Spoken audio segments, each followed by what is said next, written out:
저는 80학번 이은경이고요. 또 한 10년 동안 마을도서관 했고 지금은 그림 그리고 있고요. 예.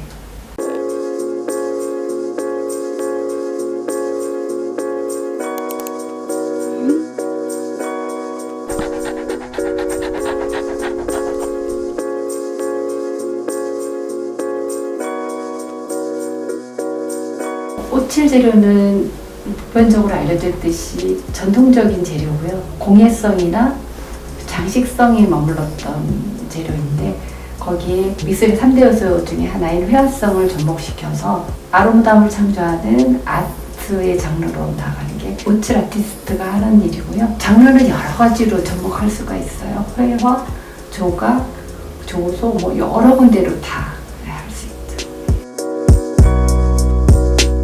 뭐 전공학과 관련해서 오랫동안 글을 썼죠. 아이들 키우면서 병행하는 게 힘들어서 좀 쉬는 중에 그림을 그렸는데 유화라는 재료가 저한테는 이렇게 흥미롭지가 않았어요. 그래서 한 7년 정도 그리다가 그 다음부터는 이제 그림을 보러 다녔는데 우연히 오칠화 그림 한 점을 봤는데 진짜 사랑에 빠지듯이 제가 빨려들었죠. 제가 지금까지 주로 관심을 가졌던 거는 오래된 신화, 동굴벽화, 그리고 우리 전통적인 문양 그런 것들에서 주로 많이 영감을 받았고요. 전통 문양에 관한 서적이나 그런 것들을 많이 봤는데요. 결국은 작가들이 자기 안의 거를 퍼올리는 거잖아요. 자기 의식의 껍질을 뚫고 그 무의식의 세계로 내려가는 것. 그 과정들이 모티프가 돼서 이렇게 들어가는데 모든 작업들이 그렇지는 않아요.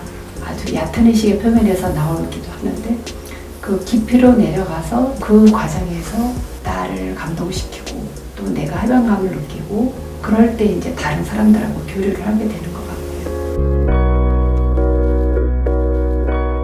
같고요. 전공하고 연관돼서 의식을 해본 적은 없는데 제 작품을 보고 사람들이 스토리가 읽힌다, 회화에서 스토리가 읽힌다 그런 얘기들을 많이 하세요. 그래서 뭐 배운 게 어디 가는 건 아니구나 그런 생각을 했죠.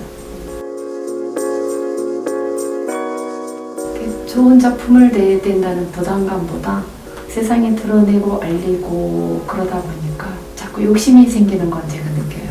워낙 맨 처음부터 작품에 대한 부담감이라든가 이런 거는 제 작품의 시작과 끝이 내면이 이끄는 대로 가는 그런 거기 때문에 그리고 아직까지 그렇게 많이 뭐 알려져서 어떤 사회적으로 많이 부담되는 그런 경우도 크게 없었고 그런데 조금 세상에 알려졌을 뿐인데 욕심이 끼어들어서 제가 아무 생각 없이 저만의 동굴에서 작업하던 그 시간만큼 더 이렇게 몰입해 들어갈 수 있을까라는 거에 대한 그런 두려움은 좀 있어요. 지금 당장 잘하는 게 있고 좋아하는 게 있을 수는 있죠. 근데 장기적으로 보면 좋아하는 거를 잘하게 돼 있는 것 같아요. 그래서 어느 거에서 선택의 문제가 아닌 것 같아요. 좋아하는 거를 하게 되어 있고 그건 누구도 막을 수가 없잖아요.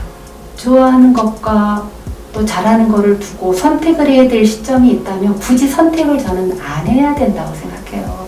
좋아하는 건 좋아하는 거대로 내버려 두고 하면 되고 잘하는 건 잘하는 대로 하면서 내가 어느 시점이 되면 자연스럽게 좋아하는 걸 하게 돼 있지 않을까.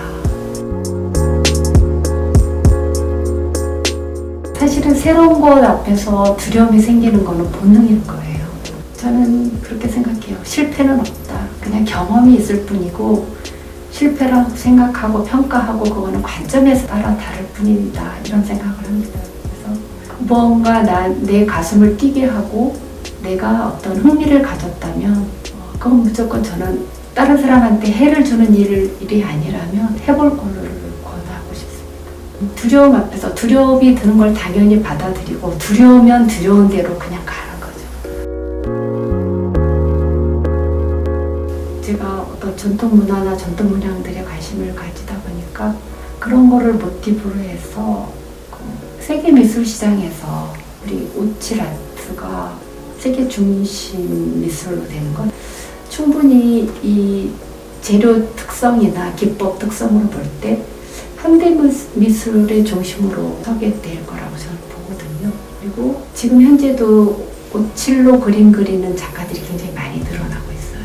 그게 어떤 하나의 커다란 흐름이 돼서 세계 미술 시장에 진출할 그 중심 미술로 그렇게 될 거라고 보고요. 제 개인적으로는 사람들이 굉장히 편안해지고 빠져들게 하는, 거기에다가 좀 아름다운 요소가 잘 가미가 된다면 사람들한테 위로와 또 평안과 행복을 주는 장르가 되지 않을까 생각해서 그런 행복을 주는 작가가 되고 싶습니다. 옷은 효소가 들어있는 살아있는 물질이거든요. 다른 물감들은 죽어있는 물질이잖아요. 근데 오칠은 효소가 들어있어서 칠하는 중간에도 살아있고 마르기까지 살아있는 물체예요. 그렇기도 하고 저한테는 제 내면으로 들어가는 제 자신과 대화하는 소통 창구고, 세상 사람들한테 말을 건네는 언어고, 제 자신한테나 세상한테나 소통의 언어죠. 제가 돌아보면 인생에도 사계절이 있는 것 같아요.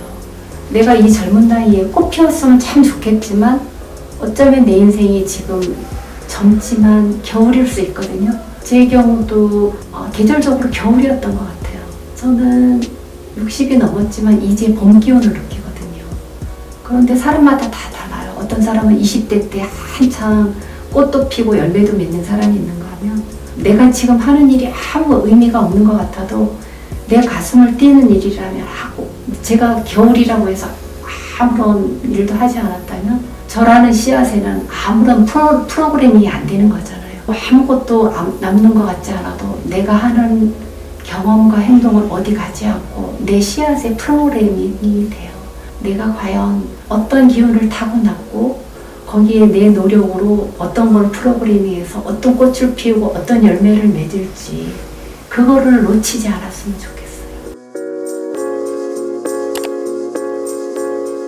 강아지가 눈을 지그시 감고 있고 강아지 머리에서 나무가 자라서 그 나무 그늘 아래서 강아지 다리도 나무처럼 일자로 돼서 대지에 굵게 그냥 붙어있는 그런 그림이 하나 있어요. 그 그림처럼 사람들이 자신만의 나무를 키워서 자신만의 그늘 속에서 어디 다른 데 헤매고 찾아다니지 않고 평안을 얻고 또 대지에 굳게 뿌리를 내린 채로 삶을 살아갔으면 하는 그런 바람이 담긴 그림이에요. 그 그림을 제가 좋아하고 갖고 있어요. 그 그림은 안 팔 거예요.